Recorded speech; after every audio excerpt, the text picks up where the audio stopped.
Hello everyone, welcome to Exampur. स्वागत है आप सभी का एग्जामपुर में। हम हैं एग्जामपुर कलम से क्रांति।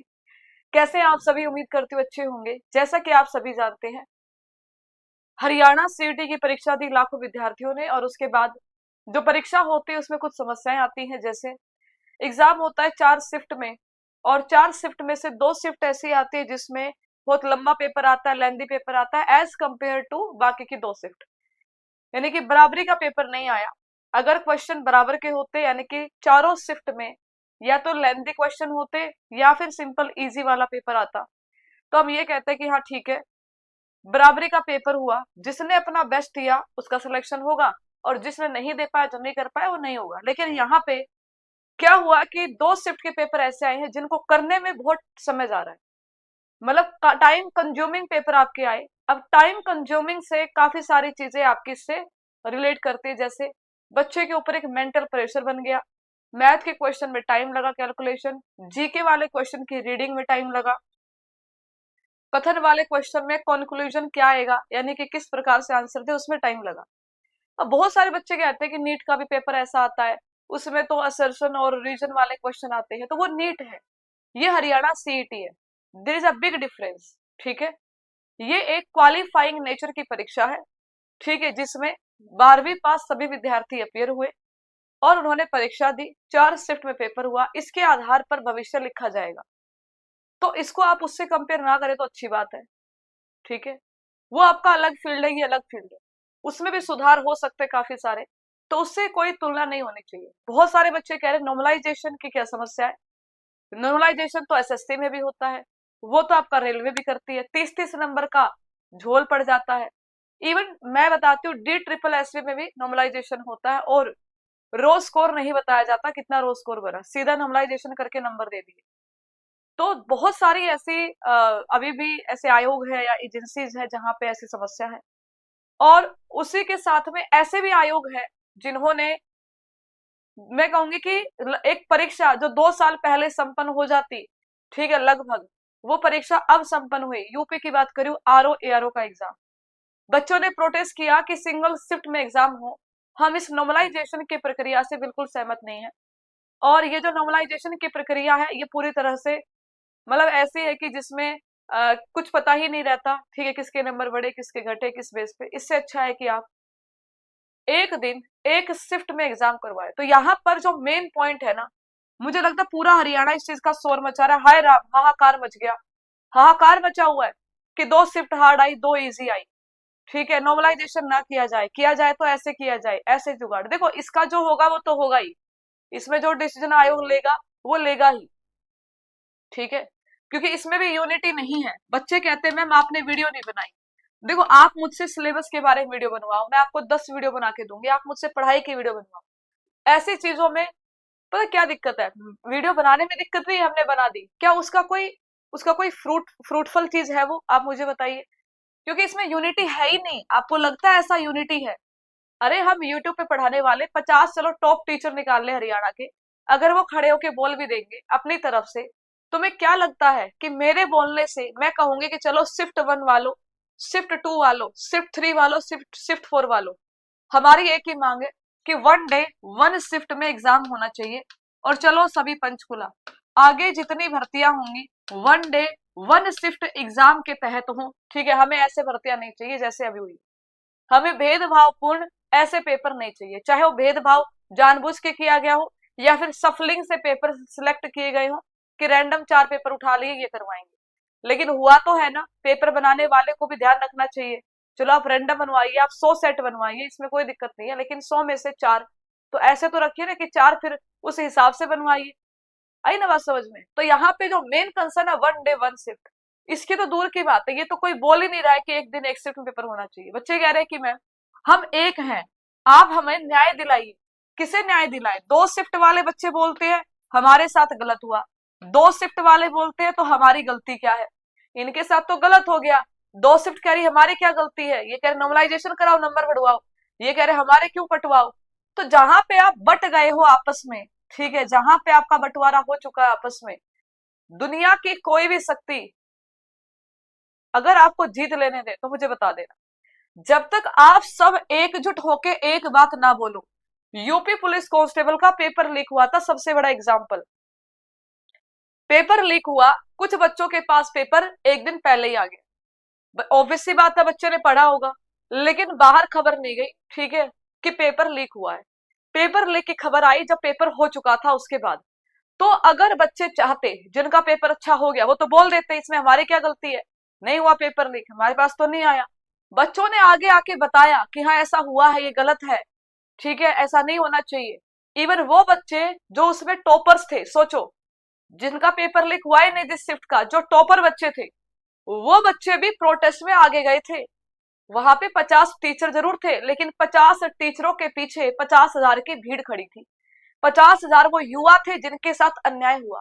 पर यहाँ 5 बच्चे हैं और 50 टीचर हैं।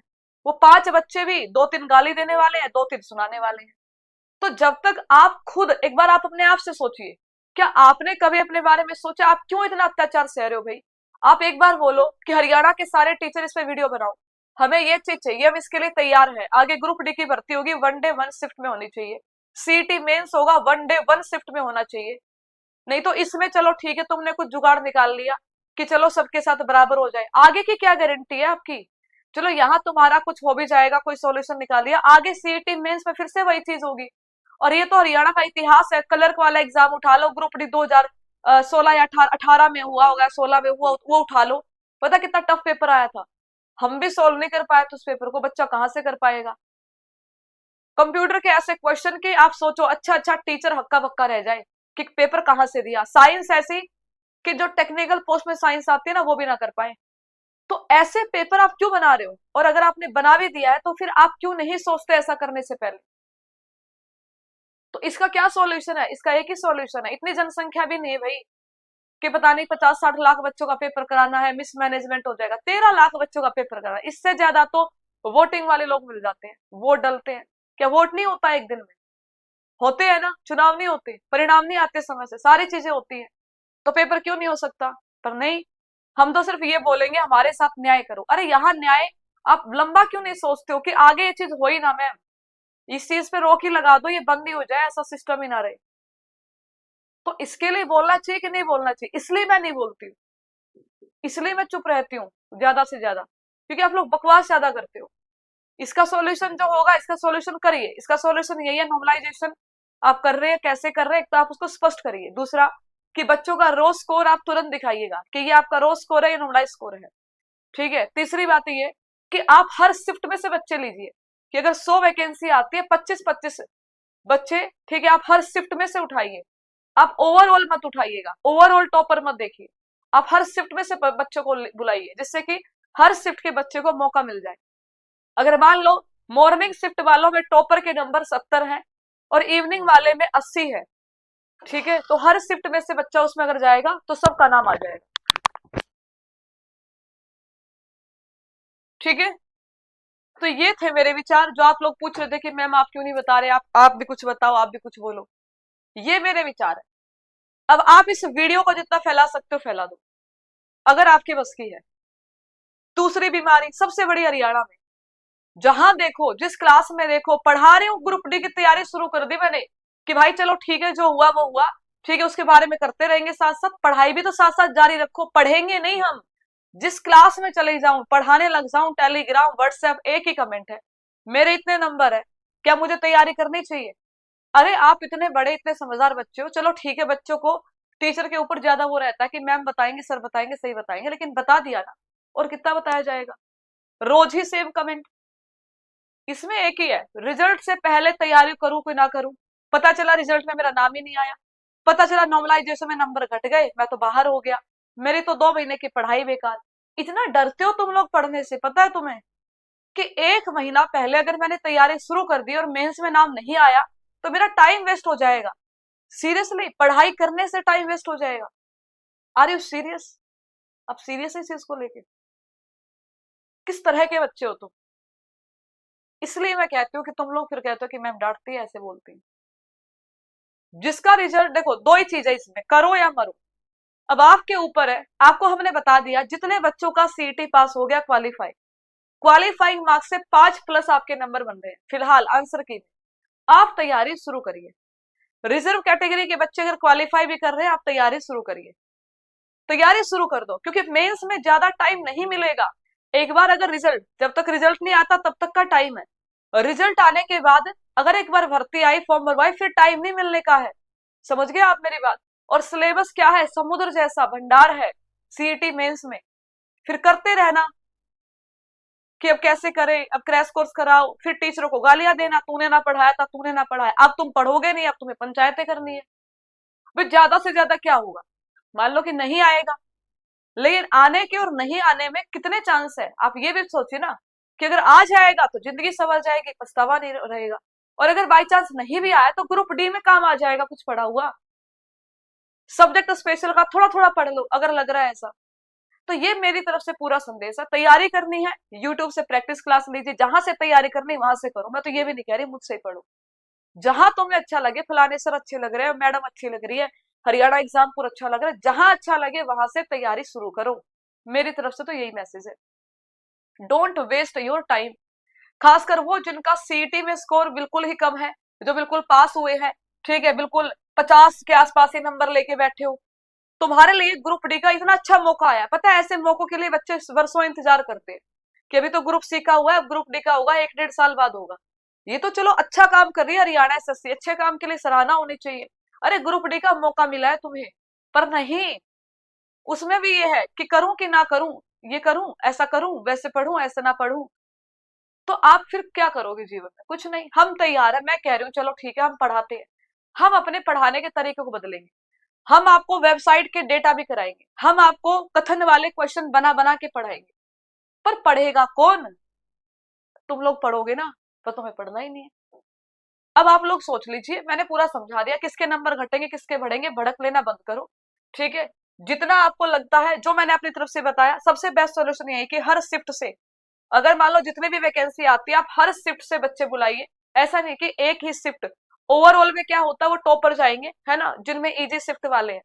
तो आप हर शिफ्ट से बच्चों को बुला लीजिए, यही सॉल्यूशन, और कोई सॉल्यूशन नहीं है। इसके अलावा बच्चे तैयारी के लिए आप सभी ज्वाइन कर सकते हैं संकल्प 2.0 बैच, ठीक है, ग्रुप डी के लिए। मेंस के लगभग सारे एग्जाम हम कवर करा रहे हैं, ऑलमोस्ट आ रहे हैं, फिर भी आप लोग क्वेरी कर लेना, पहले पूछ लेना। सिलेक्शन पास है आपका, जिसमें आपको सारे बैच मिलेंगे, ठीक है, अभी के सारे बैच, भविष्य के सारे बैच इसमें आपको फ्री मिल जाएंगे। इसकी फीस पुराने बच्चे 999 और नए बच्चे 1199, ये मेंस एग्जाम के लिए है, और इसमें आपको ग्रुप डी भी फ्री मिलेगा, ठीक है। इसके अलावा कोई और डाउट है, कोई और बात है, कोई और शंका है, इस वीडियो के नीचे कमेंट कर देना। और ऑब्जेक्शन अब कोई मत लगाना, पूरी दुनिया लगा चुकी है, हरियाणा की हर क्वेश्चन पे मुझे लगता है 100 में से हर शिफ्ट में 20 क्वेश्चन बच्चों ने ऑब्जेक्शन लगा ही दिया होगा।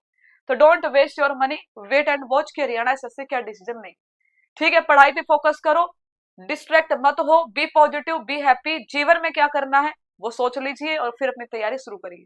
धन्यवाद।